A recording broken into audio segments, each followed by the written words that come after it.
Hi guys, welcome to the channel. In today's video, I'm going to show you how you can change an admin on a Facebook page. Before getting into this video, must subscribe to our YouTube channel and click on the bell icon. So the first step you simply need to do is to open Facebook. So once you open Facebook, you simply need to select your page and then you need to click on Professional Dashboard. And here you need to go on to the page access.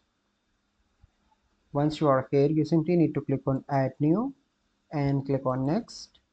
And you can add any person, so I'm going to search for a random person,